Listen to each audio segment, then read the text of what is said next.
Islam Hakim. Islam Hakim. Previously, I was called Tim. You were? Previously, I was called Tim. Gultim. What is that, German? I was called Tim. Tim. I said Gultim. Okay. Called to Tim, yeah. Okay. So it'd be good to get this, because a lot of the things that you're saying are the exact points I'm trying to explain to atheists. Yeah. You came up to me randomly, and you said to me the exact thing that I've been telling these guys for many, many years, which is you cannot be an atheist in that sense. Randomness is not what you think it is. They deify a lot of these things. And what's interesting as well is when you were speaking, I realized there's a lot of teleological language being used. There is.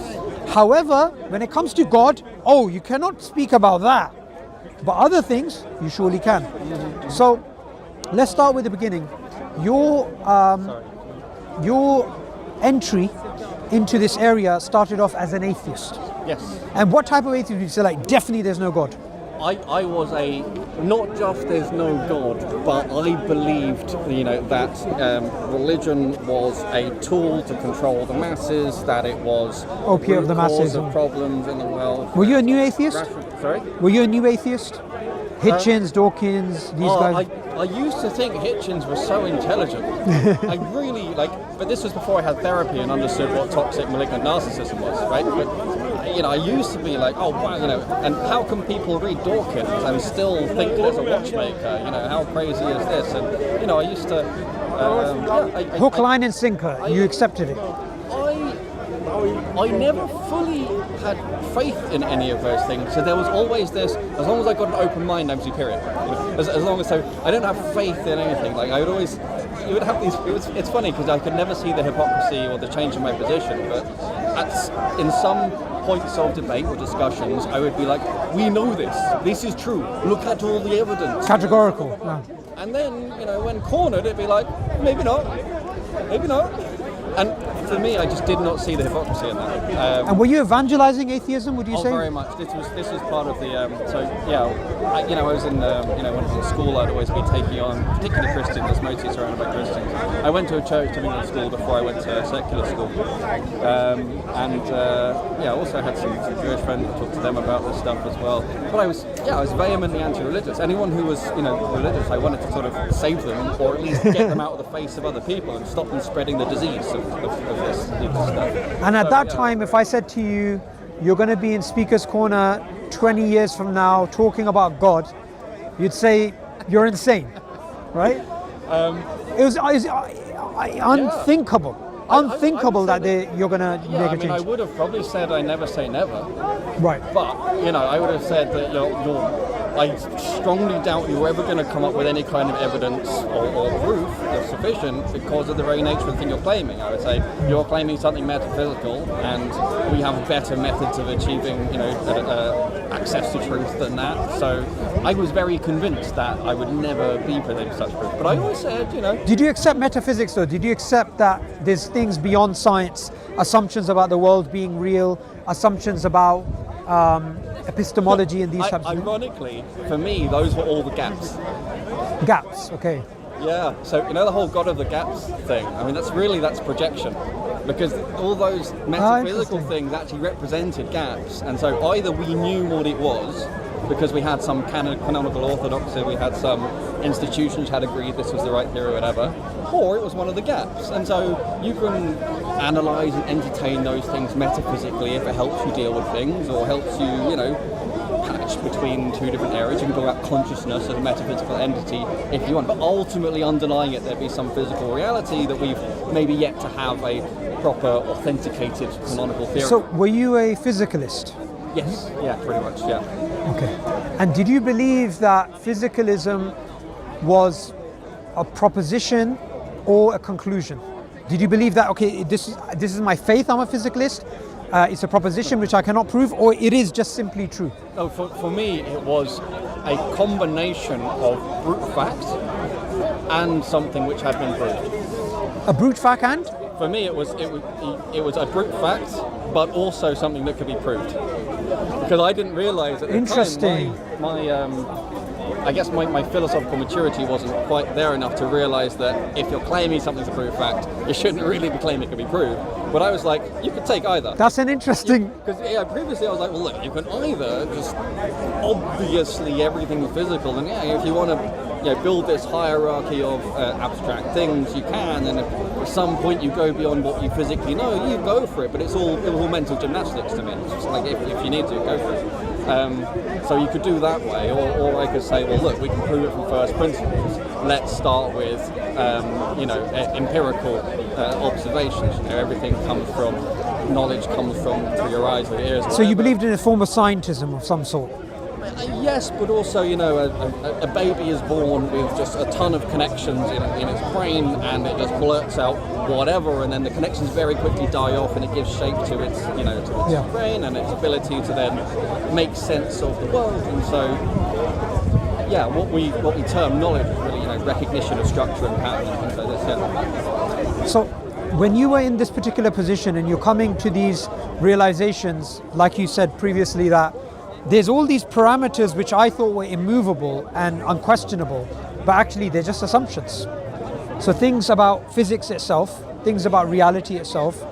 I think you referred to Bohr earlier. That was Born, Max Born. Max Born, yes. Different from Bohr. Yeah, and that barrier being in place, firstly you have to be aware of the barrier, and then challenging that barrier meant the door to metaphysics was far more open than you initially supposed. Would that be the right way of putting it? Yeah, it was interesting because, the guy I was talking to, Kareem, mashallah, he had so much patience with me. I was attacking him for like 6 months straight, and there was this gradual realization, and, that really, if I'm fair, if you apply the same standards, then I was relying on metaphysical entities during my studies, because at the time I would sort of fell into this Platonic belief, for example, which is pretty much how you're taught to think of physics, really, that made equations metaphysical entities, or rather the things equations represent being metaphysical entities, or that nature. Because at some point, however you go back, this is because of this, because of this, because of this, either it goes around in circles, in which case you're in the world of circular logic, or it doesn't go around in circles and it at some point terminates. And that's where I realised, if I have multiple points of termination, then Occam's razor is against me. That's a very good point. Yeah. So would you say at that point you became a sort of foundationalist? Things have to go back to self-evident truths which cannot be proven. I always had a problem with self-evident truths because of human limitations. So using that as a basis for things, I always had a problem with it. Okay. So what was your foundation at that point that led you to believing in God? What was the springboard or the catalyst? The springboard was really, it was realising certain necessary aspects of atheist belief. Certain necessary aspects of atheist belief, you mean faith-based aspects? Well, as I discussed before, although you can ideologically paint these atheist belief systems or structures, and there were different ones, sort of flavours I tried. I used to be, like I said, when I approched Kareem, I was very much a hard atheist, and I became a soft atheist at some point because the hard atheist position became untenable. Sorry, what was the question? What was the catalyst that took you from that hard naturalism, physicalism, to, okay, before we get to God, the door to God is open. Not God itself, but okay, there's something maybe beyond physicalism. It was really leveling the playing field, because the thing with privateers versus pirates, No. Freedom fighters versus terrorists. So privateers were, British state-sponsored pirates. Oh, I see. And pirates were... so it's a subjective label we give, it's where you give them the label, and that sort of games the playing field to start with. Sure. And so I realised, really, if we spoke about things on a level playing field as being entities with certain properties and characteristics, then, my prejudged argument saying, it's a God, sort of fell away. And then I realised, well, I also have entities with various different characteristics, and, I could come up with some de jure reasons why, this is different from that, without realising it was part of European exceptionalism. But de facto, trying to establish my beliefs without having a de facto God, one or more, was untenable. So would you say... That was really sort of the thing, and I realised at some point that... Yeah, would you say in a way that you discovered teleology is inescapable? Some form of telos, some form of purpose, agency, some form of personality, right? Some form of non-physicalistic consciousness was there. The only problem I have with adopting the word consciousness is its definition is woolly, even today. We don't have a good agreed definition of consciousness. So I break it down into sort of what I regard to be more fundamental aspects. So, for example, something that it's able to purvey information, I would choose. So information is a well-defined thing. I can talk about information theory, or we can talk about information in physical systems. We could talk about the possessor or originator of power, and a thing that exerts will or intention. So we could talk about these aspects, but I wouldn't sort of bundle things up in consciousness. Like every I guess I said before, I'm autistic. Every single term has to be very, very well defined. Okay, so let's start with non-reductive materialism. Was that would that capture your position? Define non-reductive materialism as you see it. That's a good question. So materialism, everything can be broken down to physical causes, effects within time, space, and matter. Yes. You were? Okay, good. I was previously, yeah. Okay, so that position changing over to a new position. What was the new position? There wasn't really a well-founded intermediate position between that and La ilaha illallah. Allahu Akbar. Because it was, as I sort of tried to find my new position, because I couldn't bear hypocrisy, but I was sure there'd be some other kind of way, and just trying to search for and find these positions, I realised that ultimately you wouldn't. And so I ended up being, okay, whatever the nature of this one God is, there is one of them. Okay. And so there's, I think, if memory serves, the order was there must be one such entity, and then there was that entity must be external to and encompassing the thing that it made. And then then the things about knowledge and will came later after that. So it was kind of looking at the Isma wa Sifat. Wow. But I can't remember the exact order. I wish I could, but I'm pretty certain that okay, if there is something other than things that are built from physicality, there must be one of them. If there were more than one of them, that introduces its own system of contradictions. So it was, I'd say that was the first bit. Yeah. So Allah says in the Quran, if there was more than one, the heavens and the earth they would be in disarray. So conceptually, it was very interesting when I read that, because it's such a deep statement. And I have seen many videos where people sort of talk about this, and people go, yeah, I guess, like they would have a passive interest and whatever, but I know it's way more fundamental than that. I mean, you end up with axiomatic systems, effectively, that are incongruent with one another, and therefore you end up with this kind of, you would end up with a beyond chaotic system. It would be a system that's would never be able to cohere, settle, would never be able to cohere, but also would never really be able to come into what we could define as a cogent, consistent existence. Yeah. Because this is one of the things that was a very interesting realization as well, is that reality is all connected, it's all consistently connected. And it's funny how, like, when you learn about quantum theory, maybe a bit in A levels, you think, okay, there's you've got your protons and neutrons in the middle, and you've got electrons on the outside, and free space in between. 99% free space in an atom.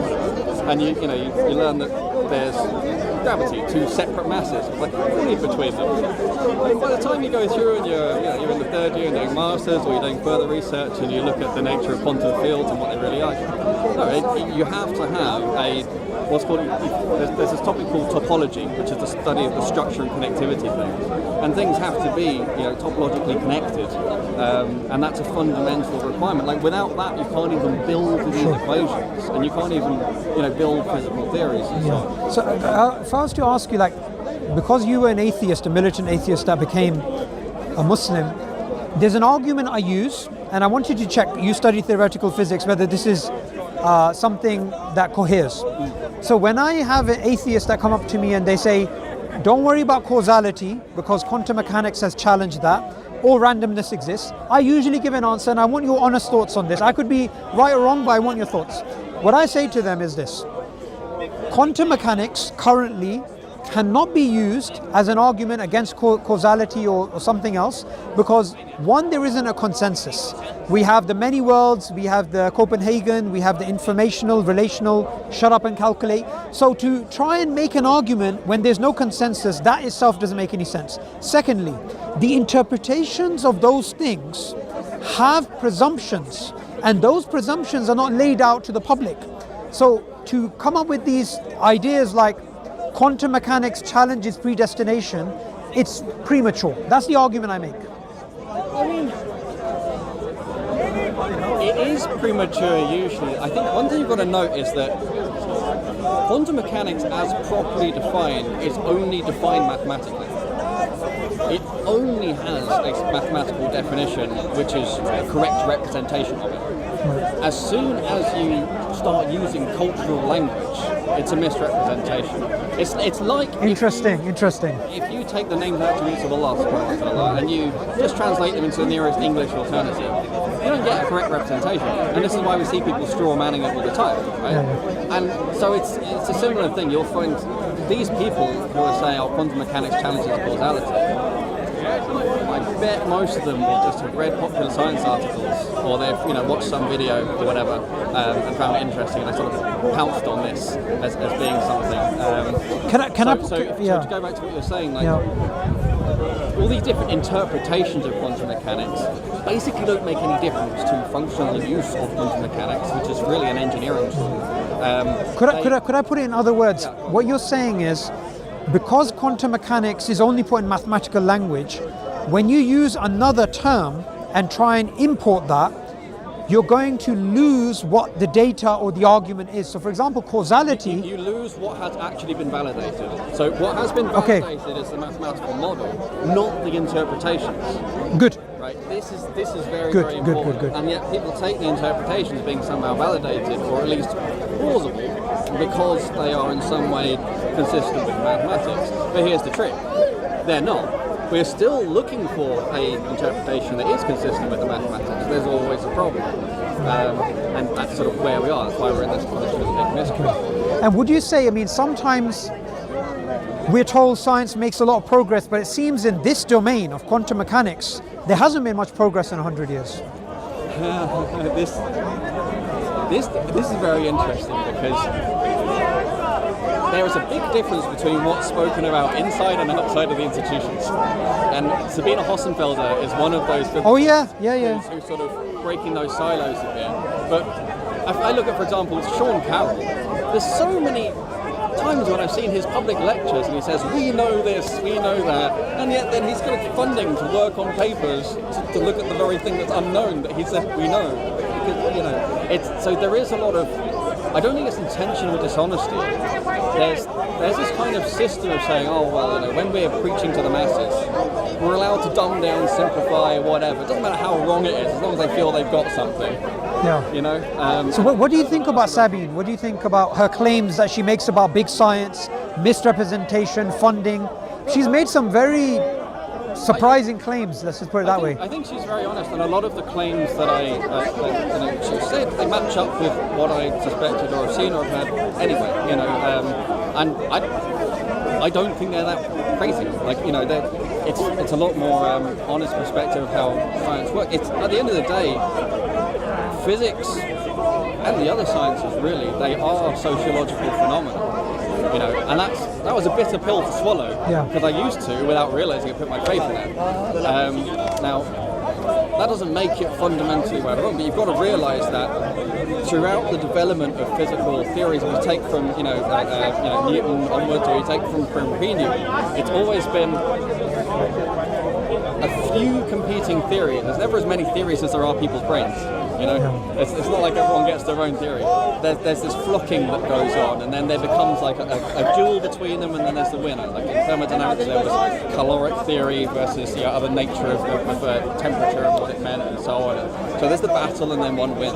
And then there was quaternions versus Cartesian, and that was related to the constructive versus formalist wars I was talking about, and one of them wins. And then there's, the views of electromagnetism, and then one of them wins. Is there an other? And so on. Philosophers call this the underdetermination of theory by observation. As in, there's a huge problem that the same data can give rise to alternative theories which are completely inconsistent. Well, this is one of the interesting things, because the proof is usually, it only needs to be sufficient to defeat the other contenders. Yes. Right? But it's only which other contenders are permitted. And that you can't have too many contenders. And it's not like... It's difficult to talk about this stuff properly because... Sorry, I have to walk closer because the crazy lady... I shouldn't say that. But, it's difficult to talk about this without sounding like you're saying scientists are all involved in some big active... Yeah, we have to be careful of that. Because there is... I believe what's happening is more like an emergent collusion. So it's like an emergent phenomenon. It comes if you take the sort of rules of the system, how it works. You get a bunch of people who have to vie for a certain amount of funding. There is a certain kind of structure, and therefore there's some kind of hierarchy. Some people have tenure. There's a limited amount of lab resources, so on and so forth. Like all of these factors conspire, and also there was this dramatic shift in sort of publishing and the expectation to push out papers, and how publish or perish, the importance of having papers. And one paper having 15 authors. Well, this too. But the other one is an interesting shift where people accept this idea of to be scientific it has to be falsifiable. It's like, yes, that's true, but it also, that doesn't take away the requirement of verifiability. You need both. So then you had a whole bunch of people associated with CERN, for example, that are just throwing out some theory, saying, it's just they're falsified, that's still valid science. And it's like, but it was never going to work. The maths never worked. You never even showed. I think a lot of people appeared to start using experiments as an alternative to doing the maths, because the maths got too hard. Right? There's this whole. A lot of people don't realise You've got to look at the timing of things, right? You had Richard Feynman, who was credited with the path integral formulation of quantum mechanics, and this at the time was insane, because you have what's called a divergent infinite series, and you're summing it up. Now, if anybody other than Feynman had suggested that, they would have been laughed out of academia. If a student had suggested it, they'd be laughed out of the classroom, and told to go study, because summing a convergent series is like, it's just demonstrating you don't understand the basics. But he gets to just say it, people just flock and find a way to make it work. This is kind of fascinating, but in the course of doing that, they then use various different bits of data where they say, okay, I can find these statistical correlations and connections and so on and so forth, and I can make these fit. In the beginning, his maths wasn't even reproducible. He originally developed, calculated the point structure constant, and then recalculated it, make it fit, and so on. And I would say also that there's a lot of name dropping used. I mean, the argument from authority is not invalid. Like sometimes you can say, for example, I'll refer to Michael Bruce and I'll say Michael Bruce said this, right? But in the case where there are arguments from authority, but the argument from that authority, the people don't even understand. It's interesting. So I take the position, I used to take a very hard position that argument from authority is fundamentally wrong. Yeah. Now I take the position that argument from authority can, it can help you to spend your time more wisely. Yeah. Right? So that's good, but it can't affect you in matters of faith. I would not change. Even in Islam we have this. We have schools of thought, Hanafi and Shafi. But I would never believe something just because a scholar says so. But I also wouldn't waste my time going through like every random person's opinion and treat them as more important or interesting than Ibn Taymiyyah. But also just because it's come from Ibn Taymiyyah doesn't mean I accept it because he's not Muhammad sallallahu alaihi wasallam, right? But so it gets a bit complicated. But similarly with with physics, you have people like keeps popping up on my YouTube. There's this guy called Unzicker, It's a guy called Unzicker, I think it is. Right. He also has a lot of challenges to modern physics, but he also has no authority, no credibility. But I spent some time looking into him anyway. But he also doesn't seem to have any real comprehension of how physics works. So he doesn't. So he has no authority, but he also has not credentials. But apart from the credentials, if you give him the time and space, you find out he's just straw manning things left, right, and centre, and doesn't really get it in the first place. There's a lot. So it depends what kind of basis of authority you're speaking of. Right? Authority through credentialism or through institution versus, authority through lots of people follow them. Right? There's Professor Dave explains on the I just debated him. how he's allowed to call himself a professor when he just has a bachelor's degree. I have no idea. You see what I mean? But having 4 million followers makes people treat him as a sort of authority. So just on that point, when I debated him a few days ago. Oh, did you? Yeah, I did. It's on my YouTube channel. So I asked him about somatic hypermutation. He didn't know what that was. I asked him about genetic assimilation. He didn't know what that was. He doesn't even understand emergence. He doesn't understand chaos. I'll tell you something really funny, right? Have you seen him against Dr. Jim Tour? Yeah, I have, Yeah, I mean, it's like a child. Jim's a proper, chemist and... he's really good. Look, I'll tell you something really funny during the debate. I gave him the 4 distinctions of causality of Aristotle to explain. Dennis Noble refers to them because he's trying to explain that genes are not efficient causes, they're causes in terms of form or templates or databases. He just wouldn't get it, and I thought this is such a basic point.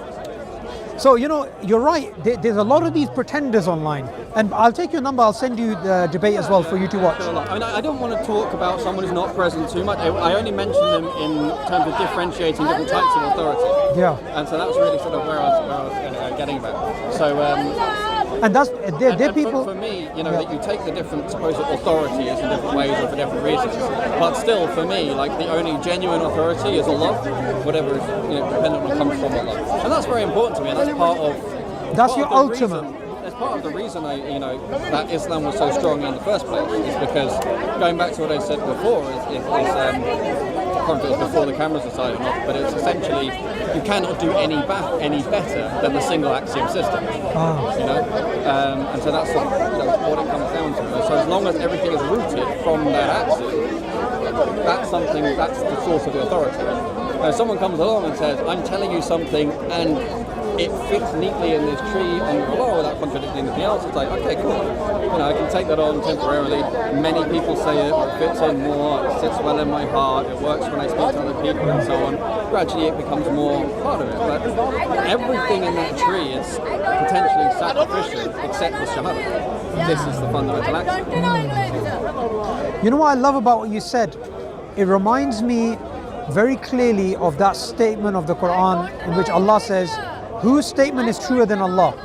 As in, you need one foundation, one base, one branch, one root, one center where you're like, okay, that's immovable, now let me build my worldview. Yeah, what's really interesting about this is because I used to think, religious people use God as that, they use God as an alternative to thinking and understanding and so on.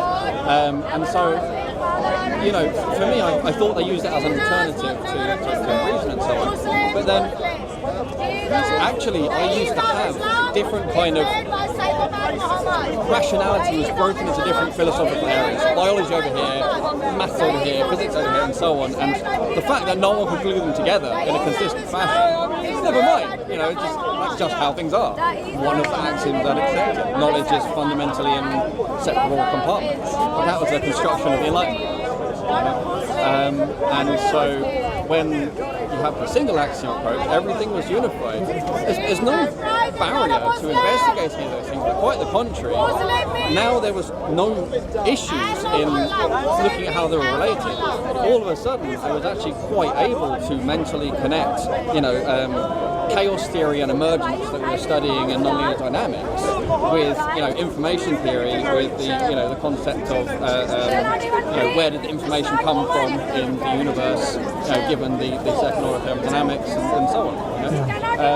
So, that was a very important point, was how the concept of God actually enables better and deeper investigation of various scientific areas and their connectivity. And it's not, rather than what I thought would be the opposite. I thought and it's not just the hard sciences, it goes into the social sciences. It goes into human nature, human behavior, ethics, morals. Projected from someone else onto believers. It's not actually a position most believers hold themselves. Very few, even Christians, very few people say, oh, well, there's all these gaps in knowledge, so I'm going to plug them with God. But no one says that in reality. That's not, and even if they say that, they've been taught to say that, and it's not actually how they came to faith. You know? But it's very important, and was very important to the Enlightenment story, to insist that people only believe in God because of the gaps. But the irony is that they were busy building their own new religion, and they were building it modeled on ancient Greek. Would you say that new atheism? Sorry, would you mind having a discussion? We're trying to have a civil discussion. I can't hear myself. Thank you. So, would you say that new atheism became like a religion replacement for a lot of people? The way that they had these... It was a secret religion. The way I would say it is you have from the French Revolution, right, you have this very important push against the amount of influence Catholicism had and so on. And there's branching out of all these different kind of Christianities. And then they went to try and, okay, we need to have this separation between church and state. But what they did was create this new church, which is so fused with the state that they became one entity. But all they did was deny that it's a church, in the same way as they denied they had lots of gods. Remember I said before, if you have, Kronos and Fortuna. Kronos was Roman god of time. The Greeks had a similar one, of Kronos of time and Fortuna of chance. If you take away the personification, it doesn't take away its essence as a deity. And so they're re-importing deities. They're having deities that are taught by institutions. The institutions have, the levels of research you have to go to, which is just like how Pythagoras had his school, right? Where initially you go in and for the first 3 years, you take a vow of silence and you're just talked at, and you're not allowed to contribute yourself, and you gradually rise up. And so they recreated the Pythagorean with the four horsemen, with the structure, So for me, looking back, now I can see that where they were saying, oh, this is not a religion, these are not gods, it's just a fiat declaration. But de facto and functionally, they are deities in the same way as you had, the difference is, okay, you don't have a statue, actually, they end up making symbols. They do. And they end up, you don't realise how many sacrifices they're making. One of my favourite epistemic sacrifices. One of my favourite examples is Adam Smith, right? Oh yeah. Adam Smith, the market, how wealth of nations, how division of labour, self-balances as if it's it's replete. What did he call it? The hidden hand. The invisible hand. Invisible hand. Yeah. I mean, if that's not a deity, what is, right? But if they just by fear, oh no, that's not a deity, and oh no, my investment, my sacrifices for the market, the government comes out and says you've got to sacrifice this or that for the health of the economy. Oh no, but it's not a deity. Oh no. It's like, come on, guys. It's not dishonest because they're so misled. They genuinely believe they've transcended polytheism. Yeah. But actually what happened is the religion was perfected and then they went backwards. They went back to polytheism without realizing it. Exactly. And I'll tell you something very interesting. JBS Haldane, he said, teleology is to the biologist a mistress. He can't live without her, but he doesn't want to walk with her in public. And it's so interesting because today you have the likes of Dawkins and all these other biologists who would use teleological language. In River Out of Eden, he says, design, a purpose, agency, these types of things, they are very good working tools, right? It helps you. So design is a research heuristic, and I'm just paraphrasing what he's saying. It's something which is used. Now, Francis Crick, discoverer of obviously the structure of the DNA. Attributed to. That's another Rosalind Franklin and all those. Yeah, exactly. A lot of people don't know that. However, he said something very interesting. When it came to life, and in his book, it's called Life Itself, he said, look, there's two possibilities, abiogenesis or panspermia, directed panspermia, which is life was seeded, designed by extraterrestrial beings. So he's allowing himself a designer as long as the designer is not God.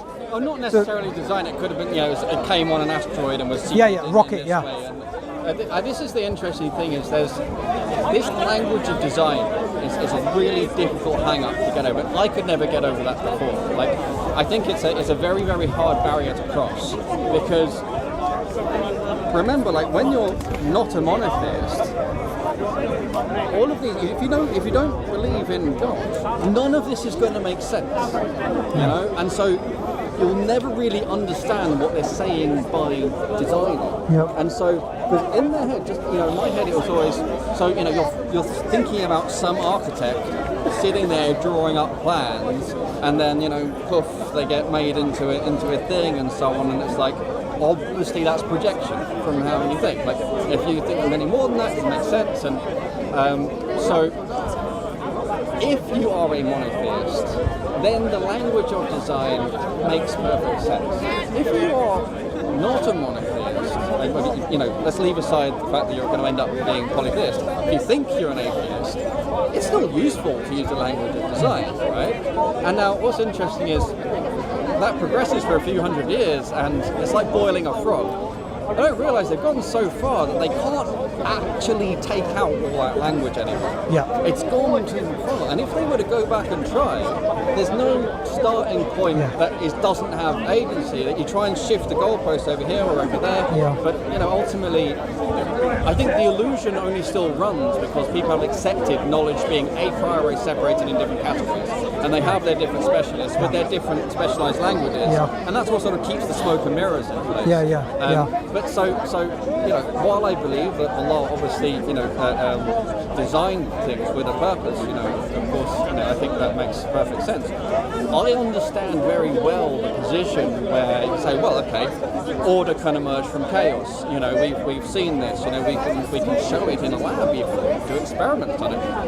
But it's not quite genuine. It's not quite true, because it's not pure chaos.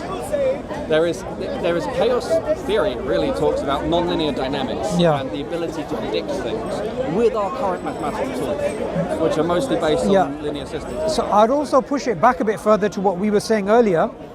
When they say we started off with the two gods that they have, which is time and randomness. Just two of many. Yeah, two of many, right? That's just my favourite obvious example. If ontological randomness does not exist, and it's only epistemic randomness that we're talking about, even this argument that chaos can generate order makes no sense anymore, because everything's determined. Yes, it does, correct. So often you will struggle to find many people who will accept that so easily. It's a very delicate. I had to stop and think for a moment through the stuff. That's going to be a very difficult sell to someone who doesn't, doesn't see your worldview. Yeah. They don't have to necessarily take it, but they have to be able to see your worldview. Okay. But it is, I would agree. I think it's strong. It's just difficult to get across. Good. So I think I definitely want to bring you for an interview. Okay. We'll do an interview, inshallah. We'll do an interview. We'll have, in fact, it'll be nice to break down your story into segments, because we kind of went in many different directions. But the last thing I just want to put to you is, Thomas Kuhn, he argues about paradigms and paradigms being incompatible. Yes. Meaning, for example, Newtonian mechanics and the Einsteinian worldview, time, space, even have different definitions. Even mass has a different definition. And what he's saying is, to switch between one to another is not just observation and evidence and experimentation. There is a conceptual shift you have to make from one to another, what he calls a gestalt shift. The images which change. Would you say your shift from materialism, atheism, physicalism to Islam, obviously there was an input of you studying theoretical physics and doing all this stuff, but there was an element of a choice that I am no longer going to live in a world of inconsistency. I want to be consistent with one deity rather than many.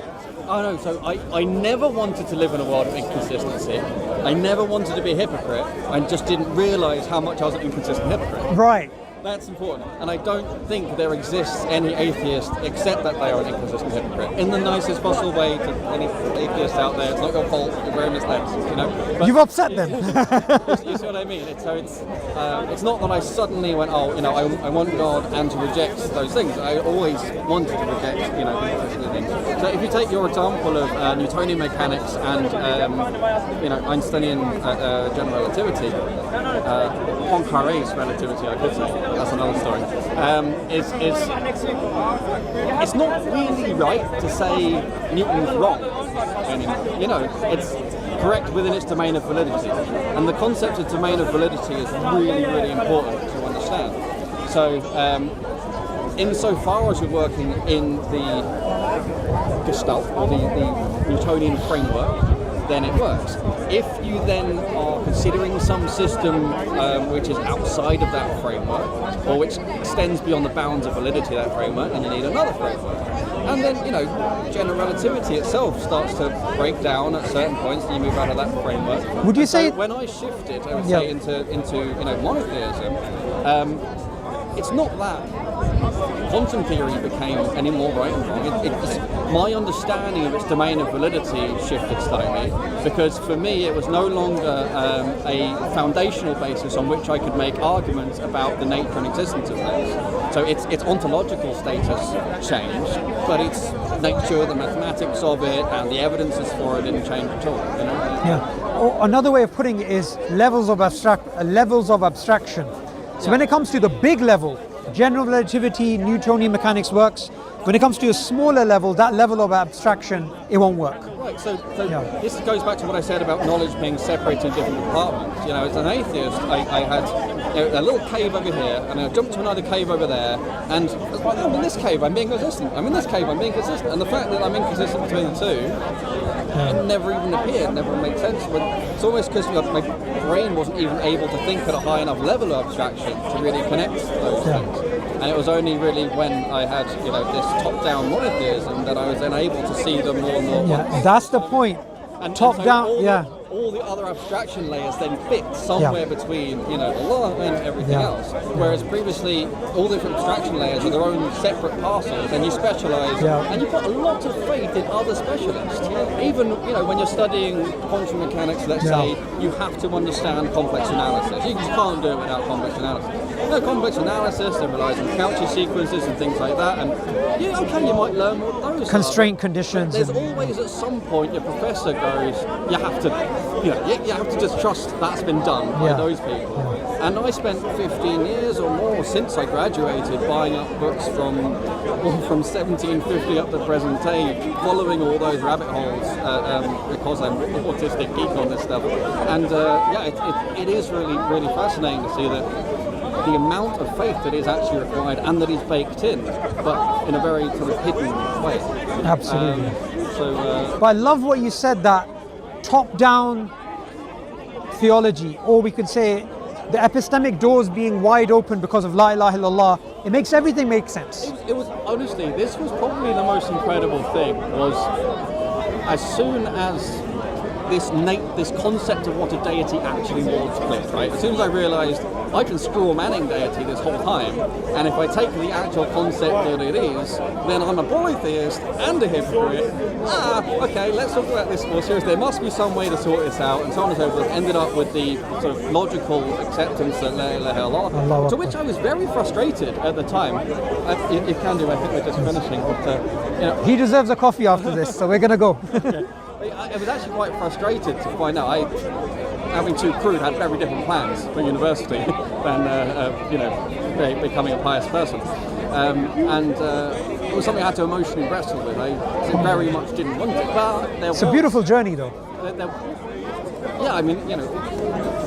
In retrospect, it certainly was, but at the time it was quite terrifying and frustrating. And then, but the one thing that sort of I think the first benefit, I could say, was all of a sudden the ability to think top down, the ability to see things in their place relative to each other, to break down the artificial boundaries between knowledge that have been put in place from the rationalists through the Enlightenment period and so on. Like all of that baggage blowing away, I didn't lose any of them out. It's quite opposite. I now saw how it connected together more. I could better understand the relationship between constructivism and formalism. I could better understand, how and why Maxwell really was doing what he was doing, and the way he did a beautiful synthesis of thermodynamics with classical mechanics as it had been discovered, as it had been understood through what's called Lagrangians and so on.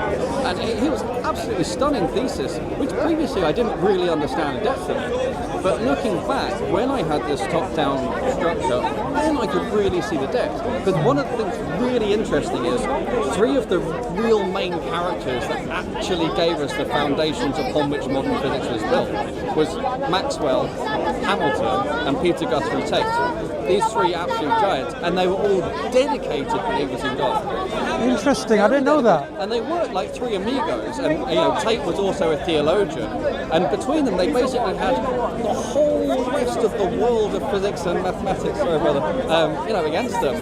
And they really established, Hamilton established the idea of non-commutative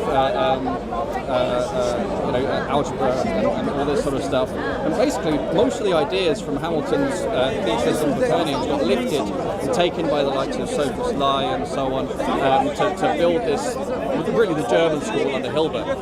And it was mostly stolen valor, the way the whole thing it's all fascinating. I'm not going to go up too much into the weeds, unfortunately, but basically it was Hamilton, and also Hamilton's principle, Hamiltonian mechanics, is fundamental to how we construct quantum mechanics now, particularly field theory, and Maxwell really established field theories writ large, and that's a whole other sort of detailed story. So that's a part of history we don't know. The reason we don't learn them is to go back to what I said before about flocking and things like this.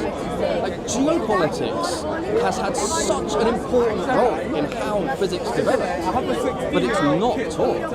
I mean, the fact that the Germans regarded themselves as the men of electricity, they were like, the guys. And so for Maxwell to have come out with this title, well, we can't have that.